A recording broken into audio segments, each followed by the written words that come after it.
பக்கத்திலேயே அந்த கிராண்ட் ஹோட்டல்ல எம்ஜிஆர் வந்து நம்ம மாறிக்கிறாங்க, நான் அங்க போயிட்டு உடனே கிளம்பிட்டாராம்.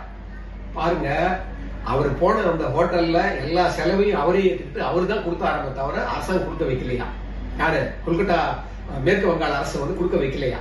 இவர் என்ன பண்ணாரா, அவர் தங்கிட்ட உடனே பாருங்க, அங்க இருக்கிற போஸ்டர் கிடையாது, பப்ளிசிட்டி கிடையாது, எம்ஜிஆர் வரவேற்கிறாரு, சிஎம் இங்க வராருலாம் கிடையாது. அது எப்படித்தான் தெரியுதே தெரியல. உடனே அந்த ஹோட்டல்ல எம்ஜிஆர் இருக்கிறான்னு தெரிஞ்ச உடனே, ஸ்டார் ஹோட்டல் தெரிஞ்ச உடனே எல்லாம் அங்க இருக்கிற தமிழ் மக்கள், கன்னட மக்கள், கேரள மக்கள், தெலுங்கு மக்கள் எல்லாம் சாரி சாரியா வராங்களா.